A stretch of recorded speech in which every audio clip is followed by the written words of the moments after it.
be talking about the biggest stories that matter to you the most. Breaking news, John Calipari is finalizing a 5-year deal to become the Arkansas Razorbacks' next head coach, covering college sports like no one else. The biggest guests in sports. We now welcome in Hall of Famer Jim Calhoun. Such a pride I had, I came to connect. The legend, Tim Tebow, joins us. We'll run it back. I like it. The legend, Herschel Walker.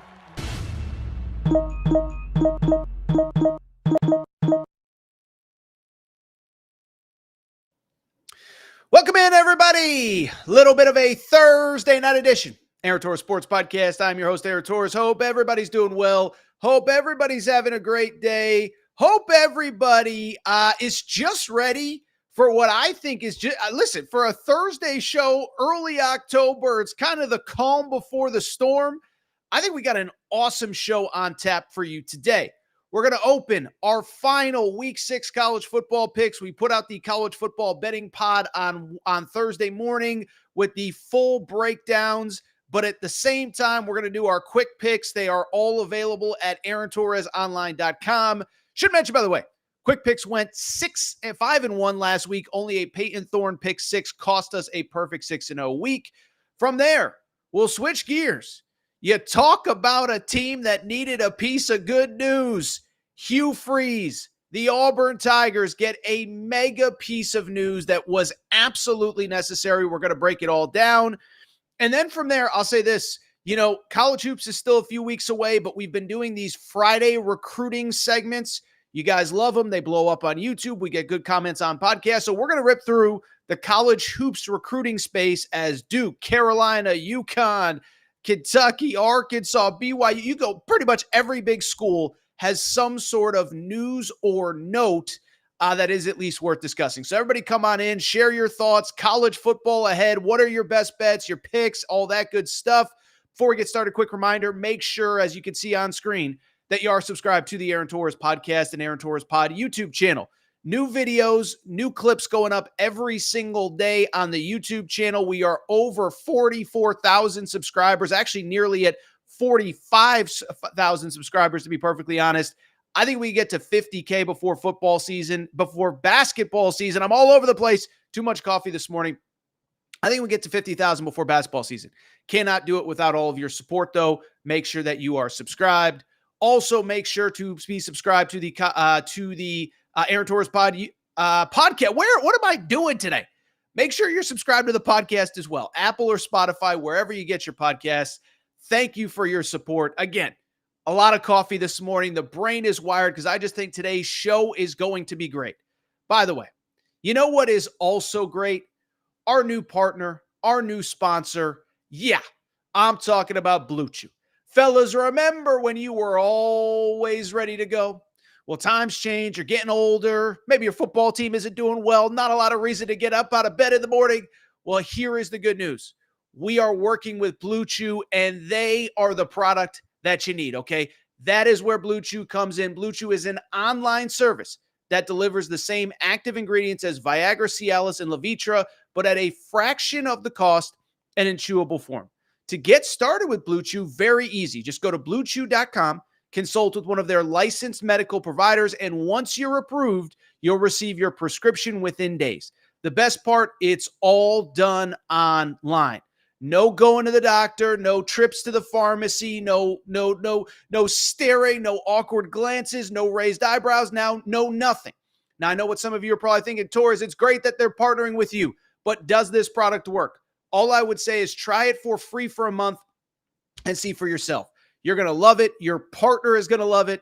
Your football team may be lousy, but you'll be rocking like the 85 Bears in between the bed sheets, okay? So that is Blue Chew, and the best part is they have a great offer for listeners of the Aaron Torres Pod, a special deal for our listeners. You can try Blue Chew for free when you use our promo code Torres at checkout. All you got to do is pay the $5 in shipping. That's bluechew.com, promo code Torres to receive your first month free. Only pay $5 in shipping. Visit bluechew.com for more details and important safety information. We thank Blue Chew for sponsoring the Aaron Torres Sports Podcast. With that said, it's a Thursday afternoon. college football is rolling. We're in week 6. Cannot believe it. And so with that said, there is no more time to waste. Let's get to the topic of the day. And the topic of the day to me is that we are a day away from major college football. First of all, 2 very intriguing games on Friday night. Michigan State traveling to Oregon, UNLV, who we know is ranked, playing as well on Friday. But what I want to do is what I did last week in the Thursday show, and that's kind of do quick hitters on my official best bets and picks for week 6 of college football. Worth noting, the picks go up every Wednesday at AaronTorresOnline.com. And it's also worth noting, picks against the spread were 5-1 last week. Only a Peyton Thorne interception late in the game, a pick 6, cost us a 6-0 week. That made the over go over. So that was Torres was not very happy at that point, but the picks are hot, 18-8 overall. And I'll say this, I know going into college football this weekend, there's a lot of thought, it's a little bit of a quieter game, only one top 25 matchup. I'm here to tell you that's when stuff gets crazy. And there are a few underdogs that I think are very interesting this weekend. So let's go ahead and dive in. Should mention, by the way, the picks were made on Wednesday. All of these point spreads and over-under totals are reflective of what they were on Wednesday. Some of you listen on Thursday, some on Friday. Lines change. But here are my official picks for week 6 of the college football season. First pick, it is that top 25 matchup in College Station, Missouri at Texas A&M. Texas A&M on Wednesday, a 2.5-point favorite at home. The over-under set at 48.5. Bottom line, I actually like the under in this game quite a bit. Said it on the College Football Betting Pod. I am amazed that Mike Elko, in just a couple months, it's not always pretty, but the bottom line is Mike Elko has turned Texas A&M into a consistent program. They run the ball well. They stop the run. They get stronger as games go on, as we saw last week against Arkansas. They don't throw the ball very much, and that's where I think the under in this game comes into play. They control the clock. Missouri, by the way, number 1 in time of possession in the SEC. You look at how both teams want to control the clock. Both teams want to run the football. Yes, the Missouri pass game is a little bit more explosive, but we'll see. This is their first true road game. Does Eli Drinkwitz let Brady Cook and Luther Burden loose on the road? So to me, this has the markings of a super low scoring game, SEC on the road for Missouri. First game, A&M doesn't even want to throw the ball. Give me the under of 48.5. Let's keep it going. My second pick, let's go to the 3:30 Eastern window. How about this? The Big Ten on CBS. We're still getting used to that. Gary Danielson, Brad Nessler are in Columbus, Ohio this weekend. Iowa State at Ohio State. Ohio State, a 19.5-point favorite in this game. I actually like Iowa to cover, okay? Now, this isn't a knock on Ohio State. I know I've been critical of Ryan Day, but listen, they are really good. They are rolling. That offense is running the ball. Remember, Chip Kelly is now Ohio State's offensive coordinator and play caller. They brought him in to establish the run game. Quinshon Judkins has been great. Travion Henderson has been great. Will Howard has been great, both in the run and pass game. Go look at those Jeremiah Smith highlights from just a couple days ago, okay? But at the same time, Iowa, first of all, is actually scoring points this year. They're averaging like 31 a game, which for any other team in America would be like averaging 60 a game, but they're also playing really good defense. Number 4 defense in America. They stop the run. They're they're one of only 2 teams in college football that has not given up a rushing touchdown this season. So when I look at this game, it has, to me, 24-13 written all over it, 24-10, 23-16, something like that. Think Ohio State wins. Also worth noting, remember, Ohio State a week from now goes to Oregon in a game that we're all excited about. I'm not saying they look ahead, but I think if they can keep it conservative, get out of here with a low-scoring victory, they do it. I like Iowa State plus 19.5. I think it's way too many points. Let's stay in that 3:30 window, and let's go to the Deep South's oldest rivalry, but a team that only a mother could love right now. Georgia, a 24.5-point favorite in the Deep South's oldest rivalry against Auburn. So I'll be transparent. I actually like Auburn to cover in this game. Now, I don't think they're going to win, but if we're talking best bets, just think about Auburn. We could criticize Auburn, and we're going to be talking about them in a minute. But at the same time, if you look at Auburn, remember that this is a team. They lead college football in turnovers, but it appears to at least be getting better. But what you have to remember, if they literally only threw 2 turnovers instead of 4 against Cal, they win that game. I'm not saying they should have beat Arkansas, but they were obviously 4 or 5 turnovers in that game. If you take care of the football, you probably have a chance to win it. And then the Oklahoma game was in the bag. All Peyton Thorne had to do was not throw a pick 6 in that exact moment, and they probably win. What does he do? Throws a pick 6 in that exact moment. So to me, this is a team that easily could be 4-1. If they're 4-1, we're not talking about them as a 24.5 point underdog. So I just think that this game is going to be a little bit closer than people think. I'd add Georgia coming off an emotional loss last weekend, a lot of energy exerted. They used to call it when Nick Saban was a coach, body blow games, where you play one of these teams, whether it is Georgia, whether it is Alabama. The next week you come out just not totally fired up. And so I know this is a big rivalry, but let's be honest, that Alabama game meant more to all 85 guys in that Georgia locker room than this game does. Georgia's going to win, but I'm not sold that the Bulldogs are quite as good as people think. Again, I know I just said it for Iowa, for the Iowa game, but 27-14, 31-17, something like that.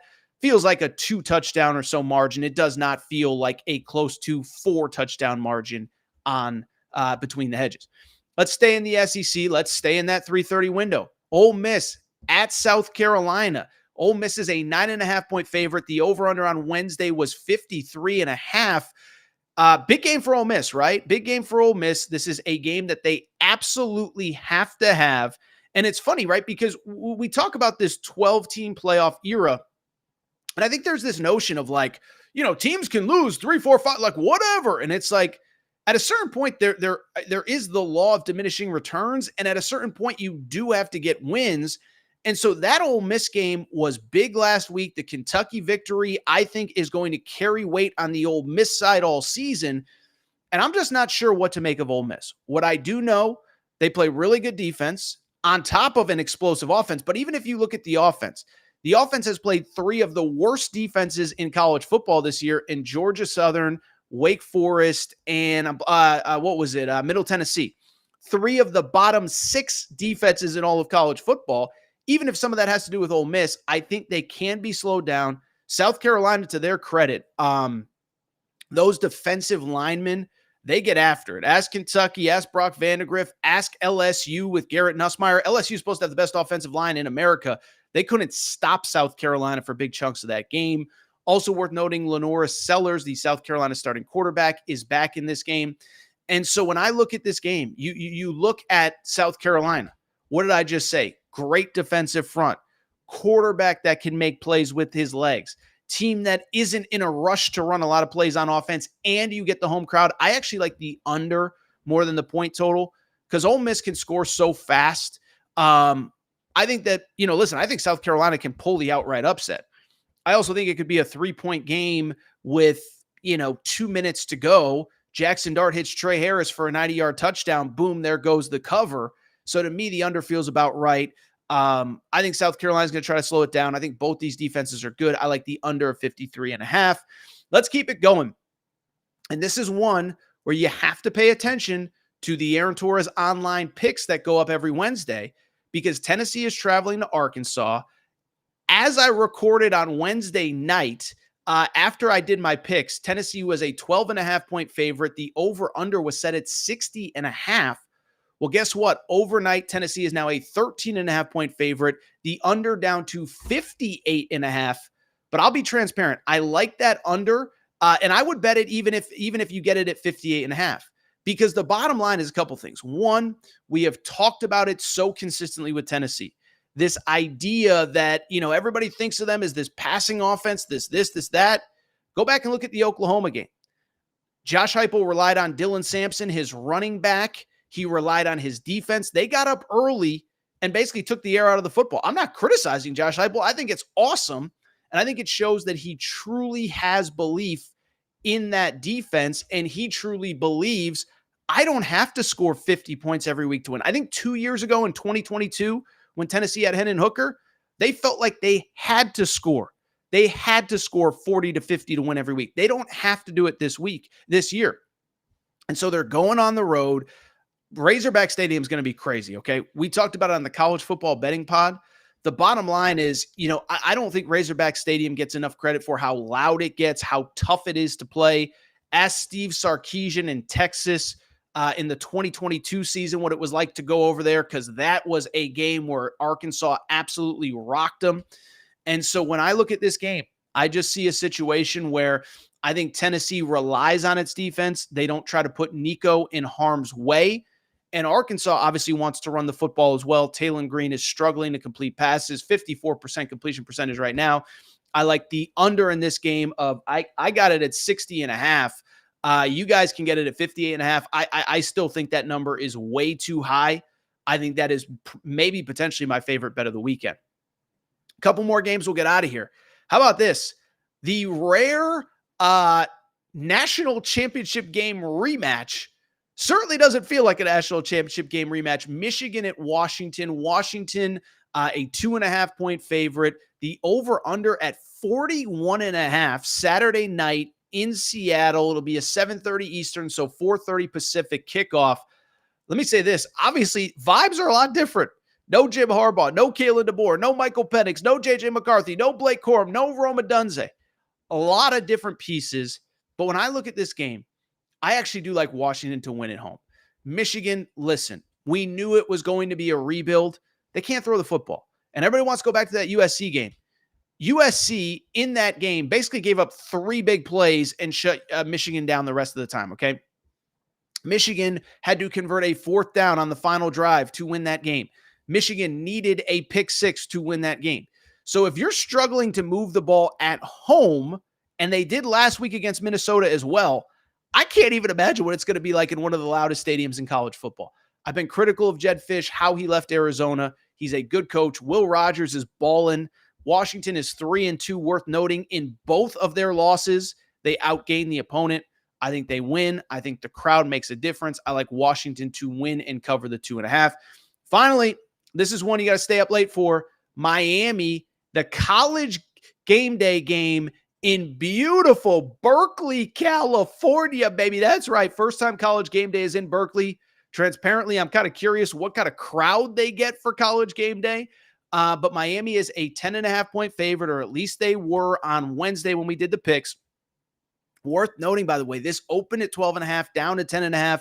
I like Cal to cover, and I would be careful of the potential straight up outright upset. Couple things. One, Miami coming off of a game that blatantly they probably should not have won. Weird game where we know how it ended. Cam Ward, who I like a lot, he can be a little bit turnover prone. And sometimes when you win a game that you weren't supposed to, you start to believe your own hype and you start to believe that, hey, we can pull this out every single week. I don't know that you can do that. Keep in mind also, by the way, Cal, they're coming off a loss to Florida State a few weeks ago where they largely outplayed Florida State. So you have a team that should be coming off a loss that won. You have a team that's coming off a loss that probably should have been a win on their part. And there are a couple other factors too. One, as I said, Miami can at time be turnover prone. Cam Ward, a couple interceptions this year, a fumble. Cal's like number 2, number 3 in America in turnovers forced. I do think that matters in my opinion. And the other thing, it's just a straight up situational game and a situational play. Miami, remember, after this game has a bye, they're flying cross country, got to play at 10:30 at night. They're probably not going to leave the hotel until like 8 o'clock Eastern time, going to be sitting in the hotel all day. And I think it's human nature. When you know you got a week off, it's easy to look ahead. Oh, we just got to fly out there, kick their butt, and come back and win. It's not always that easy. So you have that. Cal off of a bye. I think the turnover stuff matters. If Miami wins, I think it's less than double digits. Those are my official picks for week 6 of the college football season. Again, I will be quick. Missouri-Texas A&M under 48.5. Iowa plus 19.5 at Ohio State. Auburn plus 24.5 at Georgia. Ole Miss and South Carolina under 53.5. Tennessee and Arkansas under 60.5. It's now at 58.5. Washington minus 2.5 against Michigan. Miami at Cal plus 10.5. And a reminder, You can get all those picks at AaronTorresOnline.com. And we also have them posted on the Instagram page as well, at Aaron Torres Pod on Instagram. All right. That was a jam-packed first segment. This is what we're going to do. We're going to come back. We're going to talk some football recruiting and some basketball. I'm the only guy in America that could pull this off. But that sounded arrogant. I'm sorry. That was bad. I take it back. A lot of wonderful people could have pulled this off. Okay. But we're going to come back. Hugh Freeze needed a big win. It didn't come on the field, but he got it. And then we're going to talk a little college hoops recruiting as well, taking you into the weekend. Quick break. Fun first segment. We will be right back. Before we do, many of you ask me all the time, Torres, what can I do to help support the show? You give me hours and hours and hours of content every single week. What can I do to help you? Well, I'll tell you what, do me a quick favor. Check out the Aaron Torres Media merchandise store for all of your team-specific shirts, hats, and more, all available at AaronTorresOnline.com/merchandise. A lot of you wondering, Torres, what can I get in that merch store? Well, first of all, we got our brand new Hope and Pope Kentucky basketball t-shirts. That's right. Mark Pope has arrived. He is here to save the day. Get your Hope and Pope t-shirts there. Also, Arkansas fans, the Big Pig Invasion is here. You can get your tees there. Basketball School Alabama shirts. More Hurley 2024 UConn shirts for your tailgates at Rentschler Field, your games at the XL Center or Gamble. And oh, by the way, your Mike effing Woodson gear for Indiana. If you love football, we got you covered too. We got more Dion shirts and hats than we even know what to do with. The freeze warning has hit the plains. Auburn fans, grab your freeze warning tees now. And of course, our new era, new rules shirt applies to Nebraska football and its incredible fan base. We have more coming for the fall, plenty in stock right now. So make sure to check out the Aaron Torres Media merch store at AaronTorresOnline.com/merchandise. And you can always hit me up with any questions. Aaron Torres Podcast Questions at gmail.com. All right, everybody. I'm back. Good to be back. So want to go ahead and talk about some recruiting really on two different fronts. We're going to start with some football. We're going to get to some basketball. By the way, chat is a little bit quiet today. Appreciate everybody who's contributing. Drop your comments, thoughts in.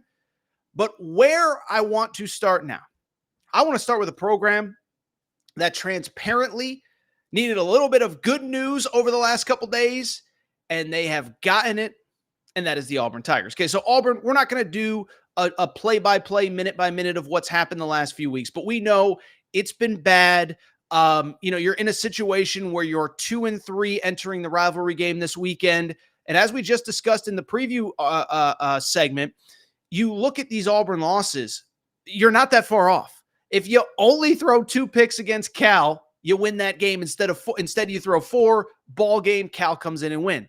Oh, by the way, Arkansas 5 turnovers. Oh, by the way, Oklahoma just throw the ball out of bounds. Peyton Thorne. I'm not saying it's only Peyton Thorne's fault, but you're 2-3. We know what Hugh Freeze has said at press conferences, and you just need any level of positivity right now. Well, Auburn fans, that positivity has come. We've been a lot of glasses half empty on this show and pretty much every college football show you watch, but we have a glasses half full moment for Auburn fans because on Wednesday night, something that a lot of people have been expecting for a long time became official as Deuce Knight, depending on what recruiting service you use, very high 4-star or low 5-star 24/7 composite has him as a 5-star prospect, was committed to Notre Dame, flips to Auburn, and for a program that needed any sort of good vibes, positive vibes, boy, oh boy, did Auburn get them with this news. So let's go ahead and dive in. Deuce Knight, listen, I'm not a scouting expert by any stretch, but I watched the film. It pops. Great athlete, dual threat guy, can make plays with his arm, can make plays with his legs, from the state of Mississippi. And transparently, first of all, this news, while important, I don't know that it's I don't think it's actually shocking at all. As a matter of fact, it was actually speculated that this was going to happen. This kid is from the state of Mississippi, had been committed to Notre Dame since September of 23. So basically the start of his junior year of high school. But over the last year, stuff has very clearly changed, okay? One, took some visits to Auburn to start the season. As a matter of fact, I could be mistaken. I think 3 of the first 5 weekends of the year he was at Auburn. And basically, I think there's 2 other things at play here. I think he wants to be close at home. Well, really 3. Wants to be closer to home. He wants to play in the SEC. Who doesn't? It's the best conference in college football.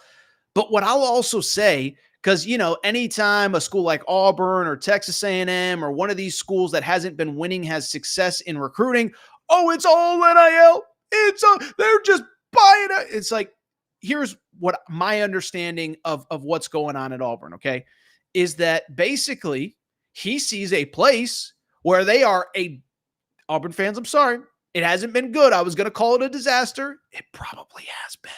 I'm trying to be polite. I'm trying to be diplomatic. I said glasses half full, positive vibes only. But it hasn't been good at Auburn, and I think this kid sees an opportunity to come in and play right away. Now, listen, is he going to be handed the keys day 1, minute 1, hour 1? It's hard to say. You have another really high-profile quarterback in this year's freshman class. Hank Brown, unless I'm mistaken, has eligibility. I know Peyton Thorne is out. And, I don't think it's out of the realm of possibility. I think it's probably likely that Auburn pursues a quarterback in the transfer portal. But this is an opportunity to go to the SEC, step in right away, contribute right away. And I think even just looking across the country, you just look at college football this year, you don't bring in 5 stars to not get them playing time, if not outright name them the starter if they're the best guy. You think Matt Rule has any regrets about handing the keys to Dylan Raiola? Now listen, Dylan Raiola's ready. He's playing really well, whatever. But Matt Rule was like, forget this. We got a red shirt. No. You're the best guy. You're going to play. The Florida situation, I've said it a million times. I don't necessarily love how Billy Napier is handling things. By the way, was supposed to talk Billy Napier and Florida in that opening segment. Forgive me, whatever. But the bottom line is that, listen, I don't love how Billy Napier is handling things necessarily with Lagway and Mertz. But what is obvious is he promised the kid during the recruiting process, we're not going to put it all on your plate, but we're not going to bury you on the depth chart and not give you an opportunity either. And so we'll see what happens. But to me, I expect Deuce Knight to be on the field again. We'll see if he's named the official starter, if he comes in, if he earns the job, whatever. But when you talk about sometimes it's not just about this 5-star committed here, move on to the next thing. Sometimes it is much deeper and much more important, and it is worth discussing in this case because, listen, I know I've said it a few times already in this segment, but you just talk about a program that needed some level of positivity. There is zero doubt that Auburn was absolutely that program, okay? And I think to me, when I look at this situation, I think this was an important moment for not only Hugh Freeze, yes, but I think it was an important moment for Auburn's fans, and I think it was actually a very important moment for Auburn's locker room, okay? First of all, from the fan perspective, it goes without saying, is that you look at what's going on. It hasn't been pretty. And listen, I'll give Auburn fans credit. I've said it a million times. For people who do not know, the producer of this show, producer Matt, is an Auburn alum, goes to all the games, season ticket holder, whatever. I think most Auburn fans came into this season realistically it's going to take some time. We're not there yet, but the 24 class is really good. The 25 class is doing really well. We are going to get there eventually. But it's one thing to say that in July and August. It's another thing to have happened what has happened at Auburn. And then it's worth noting, you kind of got through the easy part of the schedule. 5 straight home games to start the year. And so I only bring it up to just very simply say is that the way that I see this is that you needed some positivity for the fan base, because I think even the fans, and I see them on social media, even the fans that understand it's a process, even the fans that understand that you're not going to go 11-1 in year 2, that's just not realistic with what Brian Harsin left you. By the way, that was another thing that Hugh Freeze said that was so offensive this week. Oh my God, Hugh Freeze basically said, you know where we started from. Well, I'm sorry. It's Drake. You started from the bottom because Brian Harsin basically stopped recruiting while he was there, but we don't need to get into Brian Harsin, whatever. Point I'm trying to bring up is that it's easy in the offseason to sit there and say, we're going to go, it's going to be another 7-5. Maybe we get to 8-4. All things break right now. And then it's another thing to be where you are 2-3 overall.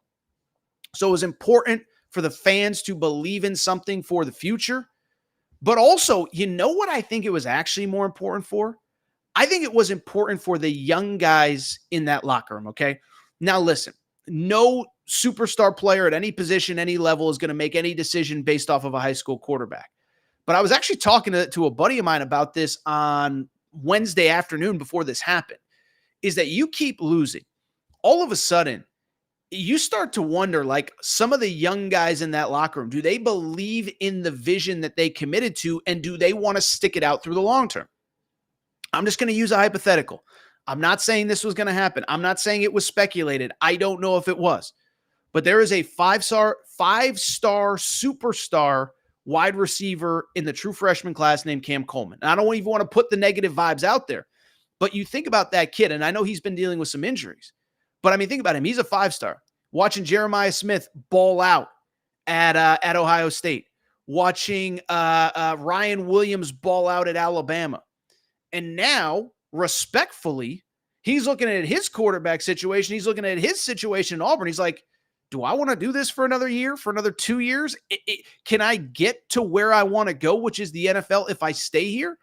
And so to me, this was important because it gives the locker room hope as well. Again, I'm not saying everybody's sticking around for a 5-star high school player, but now you look at the 24 recruiting class, those young guys, they can see a brighter future. You look at, by the way, that 2025 recruiting class, because if you don't think that everybody in the SEC and everybody in America, Auburn coming into this week had the number 4 class in America, if you don't think after all these losses, those kids are getting hit up saying, you sure you want to do that? You're sure that's the right spot for you? You sure that's the place that you want to go? Well, now there is just something to rally around. Is those guys can say, hey, I'm not just going alone, because there's a lot of talent in that class. We've talked about it. I think the stat is in the state of Alabama, 8 of the top 10 players, according to 24/7 Sports, are committed to Auburn. But the more you lose with no positivity, no positive vibes, the more likely it is that some of those kids start to reconsider. Now they got their guy that they're coming in with, and Hugh Freeze can sell that entire class. Hey, wait a second now. You guys are going to be the ones. You guys are going to do it together. Oh, by the way, I brought in some dudes last year that are going to help you as well. And so to me, this is just so huge. And oh, by the way, I'm not a recruiting expert, but you listen to the people who cover this on a day-to-day basis, this could have another trickle-down effect for Auburn. They already have the number 3 class in the country. The only schools ranked ahead of them are Ohio State and Alabama, which is crazy in its own right. But number 1 goal, keep this class together. Obviously, the real number 1 goal, make sure the guys in the locker room that you want there in 25 and beyond stay, but keep this class together. You have Deuce Knight. You have the, you have the guy that you can rally around. But then here's the other thing. He's going to start recruiting for you too. And so you look at some of the guys that he may go after, that he may try to convince to come with him. It could be another cascade of positivity and positive recruiting. A couple names that are kind of floating around. Caleb Cunningham, excuse me. I was going to say Cam Cunningham. Caleb Cunningham is a 5-star receiver, committed to Alabama, also from the state of Mississippi. And by the way, he was, I think, at one point committed to Mississippi State. I could be mistaken on that. You don't think Deuce Knight, I don't want to say he's getting on the phone, because I don't think high school kids talk on the phone anymore. You don't think he's texting? You don't think there's some DM sliding right now to get that kid to come with him? By the way, Naheem Alford, I think he's like the number 1 cornerback in America. I think actually number 2. Let me pull it up. But he's committed to Ohio State right now. Number 1 player in the state of Alabama, committed to Ohio State. Naheem Alford. Okay, I'm sorry. I think I said Alford. Naheem Alford. Okay, Offord. He is committed to Ohio State right now. Been committed since the summer. All of a sudden, number 1 player in the state of Alabama. You don't have to leave. We're going to do this here. We're going to do this together. So there's good news for Auburn at a time where they desperately, desperately needed it. And oh, by the way, there could be even more good news coming because this kid is going to recruit for Auburn. And for Auburn, you just get some positivity. I know Georgia's going to be tough this week, but you got Vandy coming up. You got some winnable games, but this was the vibe that you needed. Congrats to Auburn and Hugh Freeze. Now, you got to get to National Signing Day, but I don't think this kid would flip this late, 6 weeks before he's going to sign at Auburn and then basically 2 months before he's going to enroll. I don't think he'd flip if he was planning on flipping again. So this is big. Now, who else can you get to come with him? I know there's still, 7 games left on the Auburn schedule.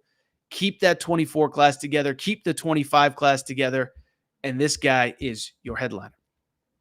So that's the good news out of Auburn. That's the college football recruiting news. Want to get to some college hoops recruiting news in a minute. Before we do, though, first of all, drop your questions, comments, thoughts in the chat. We will get to it at the end if we have time. But before we get to college hoops, I do want to also welcome back another one of our partners, another one of our sponsors, a company that we absolutely love, and that is Collie Puffs and ColliePuffs.com. Okay, so I've said it all football season, but it is football season. We're recording on Thursday night. We got Thursday night football. We got 2 games on Friday, all day Saturday, all day Sunday, Monday night football. You're spending a lot of time on the couch, and you're stuffing your face, and you're trying to think, okay, what can I eat that is healthy but is also delicious? And I promise you, these puppies are delicious. I am, of course, talking about Collie Puffs. Okay, these are the alternative to the Doritos, the Fritos, the Lays in your grocery aisle. And here is the great thing about Collie Puffs, okay? They're baked, not fried, healthy ingredients involved. But the best part is they taste delicious. I told you, they sent a box to us at the Torres house. We tore through them. Got another box. We're in the middle of tearing through them. They are a family-owned company. You're going to love them. And basically, they were started for the same reason that I'm telling you right now. Football fan on the couch trying to find something healthy, something that his kids would eat. He has 2 young kids, and this is how he came up with Collie Puffs. So if you want to try Collie Puffs for yourself, go to ColliePuffs.com. That's CAULIPUFFS.com. By the way, shout out, a couple of you have already reached out, said you've made your purchases. You want to tag me, you want to tag Collie Puffs on IG, go ahead and do it. That's Aaron Torres Pod, by the way, on IG. But Collie Puffs, you're going to love them. You're going to once you get started, you're going to be addicted, okay? ColliePuffs.com. Also, you can get them on Amazon. So you're on Amazon doing whatever, buying whatever, get Collie Puffs there as well. Thank you to Collie Puffs for being a partner of the Aaron Torres Pod. And boy, oh boy, is this a product you are going to love. All right, let's go ahead and wrap the show. We've done Aaron right, Aaron wrong the last few weeks. We're going to skip that today. What I want to wrap the show with is a little bit of college hoops recruiting, okay? So this is basically, and I've said it a million times, but bottom line is that, the season starts in November, so we're getting close. But at the same time, September and early October are a very important time because we get college hoops recruiting. So your favorite coaches are on the road evaluating prospects in person at high schools. And then every single weekend you get kids to campus. Every single weekend you get kids trying to get committed to your school. It's just a very important time of year. So we've done these updates basically once a week. You guys love them. And I want to do one today that frankly might be the biggest, most all-encompassing update that we have done so far. Busy weekend, visits galore. Let's dive in. Let's actually start with a place that transparently we haven't talked about much. And it's surprising. That place is Duke and the Duke Blue Devils, okay? So it's surprising because Duke had the number 1 recruiting class in America last year. Cooper Flagg, we know about all those guys. They don't have a single kid committed for 2025 yet. Now, it's a little bit different. The Boozer twins appear ready to commit. I think it's going to be Duke. Everybody's trying to sell you. They're from Miami. They're from the state of Florida. They have great relationships with both coaching staffs. I'd be stunned if it wasn't the Boozers. But at the same time, beyond just them, this is a very important weekend for Duke because they're hosting their Countdown to Craziness event at Cameron Indoor Arena. That is basically their Midnight Madness, their opening of the season event. And they have 3 really important recruits on campus. Nate Ament, 5-star forward, They have 4-star wing Shelton Henderson and 4-star guard, who we've talked about a lot, Caden Lewis. Nate Ament, listen, we've discussed him a ton. This is a kid. He's from the state of Virginia, blew up late in the process. Really, first of all, really talented player. He actually in some ways reminds me a little bit of Paolo Banchero when Paolo was in high school. Paolo, was a low post player to start. By the time he was a senior, he could handle, he could shoot, he could do this, he could do that. So Nate Ament is, 6'9", 6'10". He can rip the ball down, take the ball down court, pull up for a three, hit a trailer, do whatever. And he is a stud of a player. Now, I visited Texas last week, Duke this week, and I've said it all along with him. By the way, BYU, we'll get to them later on in the show. But what I've been told about Nate Ament, listen, he's going to take it pretty far out. Recruiting is new to him. He blew up over the summer. A lot of these offers are new. He's going to take his visits. He's going to take his time. But he is at Duke this weekend.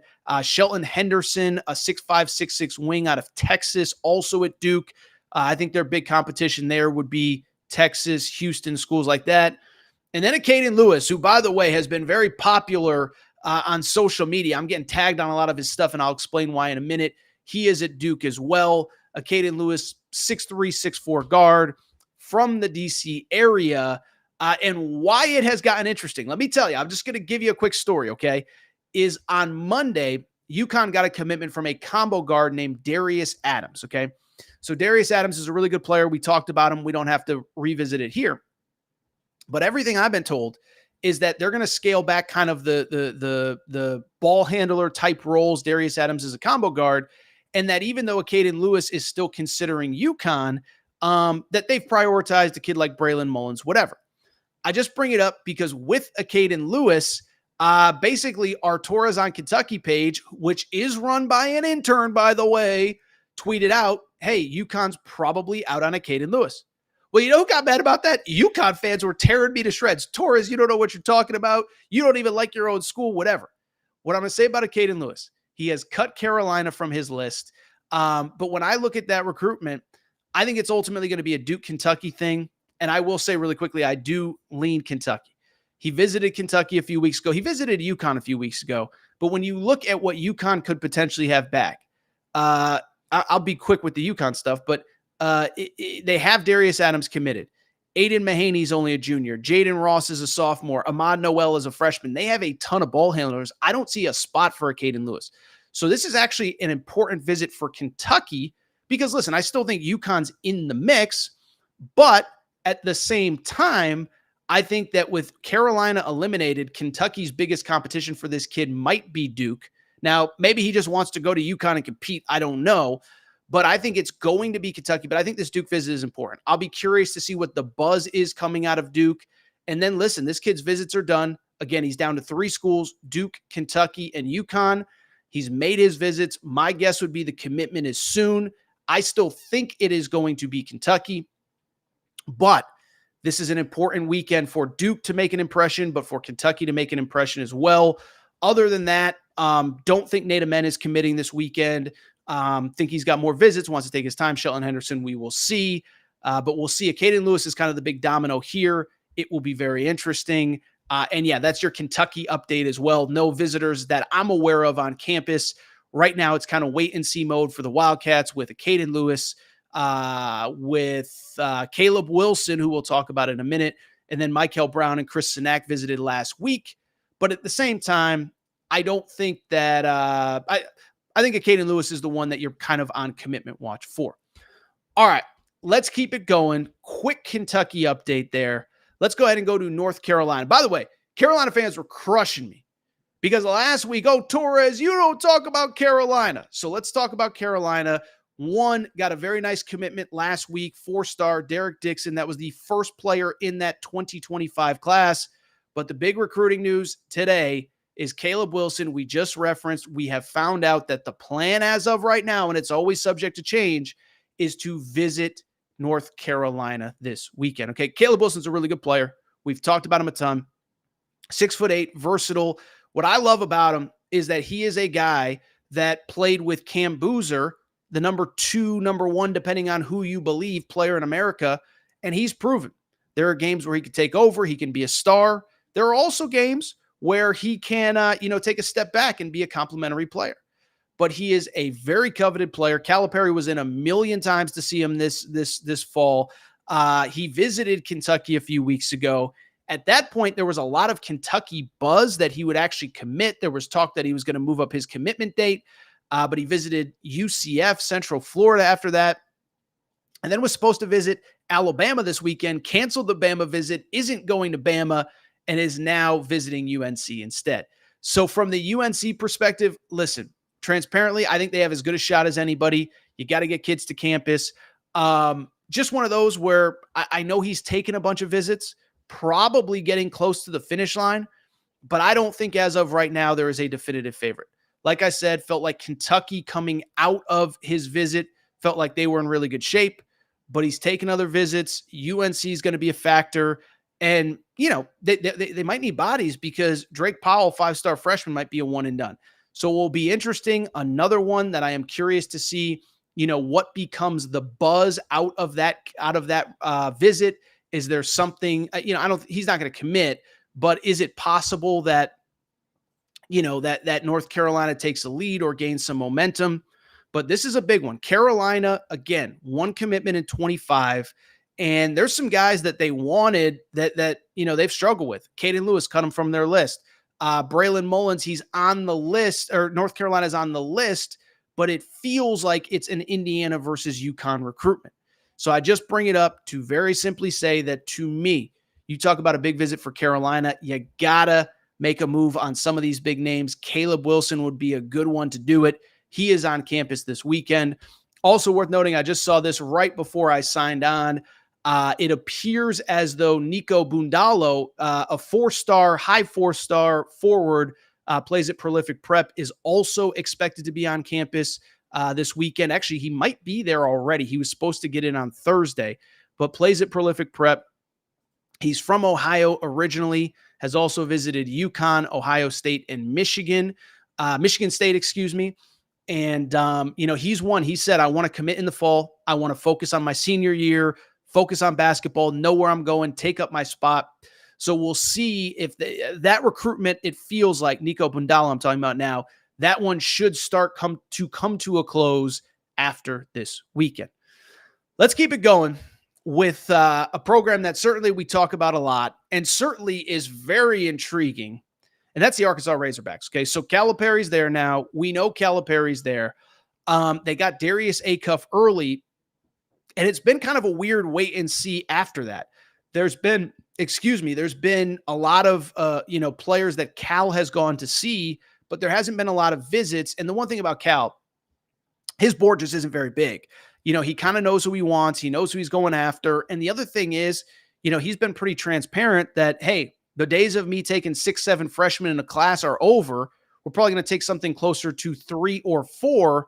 And so, again, I think that list is smaller. But one player that is expected on campus this weekend at Arkansas is Malik Thomas, the guy you can see on your screen right there, 5-star guard, originally from Pittsburgh, playing at Overtime Elite.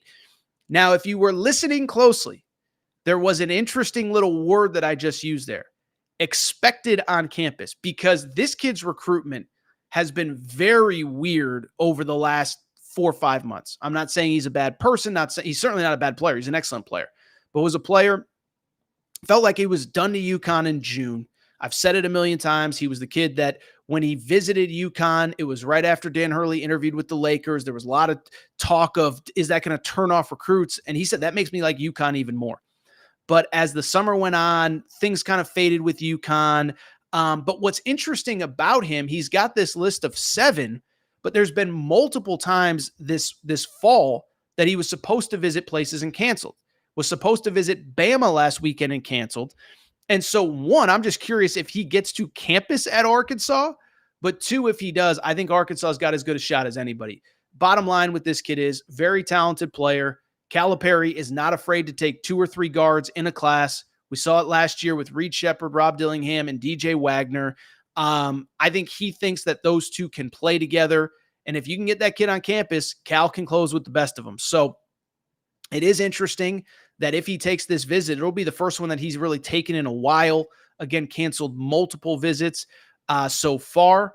And it'll just be interesting to see what ends up happening there. but a really talented player, a really good guard, 6'4", 6'5", playing at overtime elite. Cal's been in to see him at OTE a few times, but this is just one that it's just been a strange recruitment. So we'll see what ends up happening. By the way, over the summer, I was kind of told, and I saw some other people put it out there as well, Kansas State could be another team that factors with Malik Thomas. He has Kansas on the list. I don't think they're going to get him because they're recruiting another kid named Darren Peterson. He's from Pittsburgh. I don't think Pitt's getting him. UConn may not be out on him. So I just bring it up because Malik Thomas is expected to be at Arkansas. If you can close on him, you have two dynamic guards with him and Darius Acuff. By the way, another piece of late-breaking news right before I started recording, and I'm glad that this happened. But Koa Pete, five-star forward who Arkansas is also recruiting, is actually visiting Arizona this weekend. So Koa is a kid that I've talked about a lot. He's from the state of Arizona, has a brother who plays in the NFL. And when I look at Koa Pete, what stands out to me is a couple things. One, I give him credit. He was the #1 high school player in America in 8th grade and never really at any point has relinquished the 5-star elite status. I've said it a million times. I remember seeing him in the summer of 2021 coming out of his 8th grade year competing with guys 4, 5, 6 years older than him. And I just give him a ton of credit. Hasn't missed a beat. 6'8" forward, stayed at his local high school. And what's kind of interesting is twofold. Is one, it has been a quiet recruitment. Arizona has been deemed a leader on him, but I think that's more, I'll be honest, personally, I think it's a little bit of speculation. I don't think there is a leader, or at least maybe a month ago coming out of the summer sessions, I don't think there was really a leader. There's been some Duke buzz on him. Is that a school that could get involved? He played with Cam Boozer this summer on Team USA. So, the positional overlap doesn't really impact things. But Arkansas could be in the mix there as well. I just bring it up because I think this kid's recruitment is still in the beginning stages. He also visited ASU a few weeks ago, which is a local school. But listen, if I had to pick a leader right now, I'd probably say Arizona. But I don't think it's significant by any stretch. What's also interesting, I said it's interesting on two fronts. Arizona's just been very quiet in this recruiting class. Tommy Lloyd's a beast. That staff that he's put together, Jack Murphy, TJ Benson, they're great at what they do. So those dudes, and by the way, I probably missed some names. I'm sorry. I didn't mean to offend anybody. There's not like people that I'm actively avoiding. Whatever. Point I'm trying to make, they're really good at what they do. They're going to get their dudes, but they've been very quiet in this class of 2025. And I'll be curious, maybe there's a possibility that they're a little further along than we thought. But yeah, like I said, if there was a leader for Koa Pete, I'd say probably Arizona, but I still think it's early. He's one that I feel very confident won't be committing until the spring. But that news popped right before we came on air. A couple other quick notes. Want to give a shout out to our Arizona's new Big 12 rival, the BYU Cougars. So we do these posts, recruiting segments every Thursday show for Friday on YouTube, although we'll probably run this on Thursday. Bring it up every single week. There's a BYU fan, Torres. Why are you not talking BYU? You hate my team. Talk about them. What do I need to know? Let's talk BYU for half a second. Now, that guy right there, AJ DeBonsa, #1 player in America. He's actually visiting Baylor this weekend. We'll get back to that in a minute. But listen, he's going to BYU next weekend. His high school teammate, JJ Mandequit, is going with him. As far as I know, BYU is the only one that's recruiting both of them. Now, I don't think it's a package deal by any stretch, like AJ's only going to go where JJ goes, but I don't think it hurts by any stretch of the imagination either. And so I just bring it up because the next 10 days or so at BYU are going to be huge. They actually have their season opening event this Thursday night, so the night that I'm recording. But then next weekend, it's all about rolling out the red carpet for that kid, bringing him in. Other than that, BYU, there's not a lot to really kind of discuss. By the way, I'm told AJ, before he goes to Baylor this weekend, is playing in LA on Thursday night, and BYU is going to be in attendance. So they are not letting up on him at all. As far as outside of him and JJ Mandequit, who, as I said, they're both visiting next weekend. What was I going to say? Oh, Nate Ament. We talked about him with Duke. I think BYU feels like they're starting to try and make a move on him.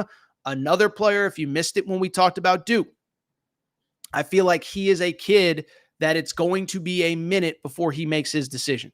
So I don't know if BYU can get a visit. He visited Texas. I believe he may have visited Houston. But just bring it up because BYU is quietly making their moves. The Staten kid from Vegas, Xavier Staten, they're in their Final Four. I believe he's going to commit probably in the early signing period, so that commitment is coming up. But the big one is next weekend, AJ DeBonsa, JJ Mandaquit, Nate Ament, we'll see where they stand. And then, like I said, they're trying to figure out everything else, but they did an awesome job. The one thing I'll say about BYU too, clear Kevin Young, his history in basketball. They've got international ties. They brought in Yegor Demon. They brought in another international player just a few weeks ago. So they could be recruiting names that we've never even heard of, but that's the latest at BYU. Next weekend's really the one for them. Very quickly, Baylor, we mentioned that's where AJ DeBonsa is this weekend. Don't think, he's not going to commit until he takes all his visits. But they did pick up, it's worth noting, they will have DeBonsa on campus. I've said it a million times with DeBonsa since I know somebody's going to ask. Don't believe there's a leader. He's taking all of his visits. As I've said a million times, his dad handled most of the recruiting early. AJ himself is just getting to know these coaching staffs. So I don't believe that we're like a week or like 10 days away from him committing. I don't think after he visits BYU that it's going to be like, oh, he's going to go into decision mode that week.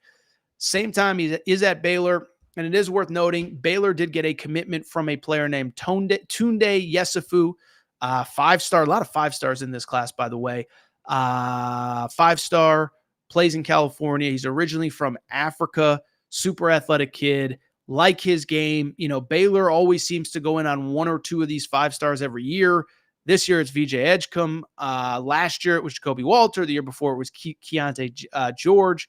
And they got their guy this year in Tunde Yesufu. Last name, because this segment's gone long, but I think it's good, and I hope you guys are enjoying it. Last name, this is an interesting one. Tyron Stokes, number 1, number 2, depending on what recruiting service, player in the class of 2026, okay? 2026. He's visiting Louisville this weekend. Louisville, like Duke, like BYU, has their season opening event. What is the Louisville one? Something madness. Louisville Live. Louisville fans don't get mad. I saved myself there. Admit it, I did a little bit. All right. So Louisville and Tyron Stokes. So Tyron Stokes plays at Prolific Prep. You look at him, he's originally from, and this is worth noting, from the city of Louisville. So he's gone to prep school. He is a player that is now obviously playing halfway across the country, playing again. Actually, I take that back. He did transfer. I thought he did. No longer playing at Prolific Prep, but played at Prolific Prep last year. He's playing high school ball in California. Solely bring it up to very simply say that he is the number 1 player in the class of 2026. He's from Louisville, so he's obviously a priority for both Louisville and Kentucky, but he's going to be at Louisville this weekend. Now, 1, we're certainly not getting a commitment. 2, the interesting thing on him, there is some buzz about him potentially reclassifying. I think it's a little bit early to really have that conversation. I think he's a 2026 kid until further notice. But if he's going to reclassify, we got to start hearing some rumblings soon. To me, this just feels like getting to know the program, new head coach, city school. And yeah, Pat Kelsey's going to give him the hard sell. But I think Pat Kelsey's like, let's just get him to campus, see if we can make some magic happen. But to me, this recruitment is like nowhere near anywhere close to a finish line. But number 1 recruit in 2026 will be at Louisville. All right. I'll tell you what, that last segment went for a while. I am wiped out. So I am going to go ahead and get out of here. See some comments on the recruiting stuff. Malik Thomas coming to Arkansas this weekend. Woo Pig Suey. Listen, let's see if we can get him there because there's been some things the last couple of weeks. We'll see if we can get him there. But I'll tell you what, we're at an hour. Appreciate everybody tuning in on a Thursday. It's time for your boy Torres to go. If you're not subscribed to the Aaron Torres Sports Podcast, please make sure to do so. Apple, Spotify, Amazon Music, Google Music, wherever you listen to podcasts, make sure that you are subscribed. Make sure to rate and review the show. Go ahead, give us a quick 5 stars. Let us know what you like, what you don't like, all that good stuff. By the way, Blue Chew, check it out for free. Blue Chew, promo code Torres, sign up. You get your first month free. All you got to do is pay $5 shipping. Also, thanks to Collie Puffs as well. Next week, be a little bit of an interesting schedule. I'll be traveling. I'll actually be back east, hoping to get to the basketball capital of the world, Storrs, Connecticut. We'll see if I get there. But I'll be traveling. Schedule might be a little bit off next week, but that's why you have to be subscribed, Apple, Spotify, and then also YouTube as well. Time for me to go. Time for me to get out of here. Thank you again all for your support. Shout out to Torrin Craig. Shout out to Rachel, who hates my voice. Shout out to JJ Redick, you F-head. NBA season is here. It's time to unblock me, bro.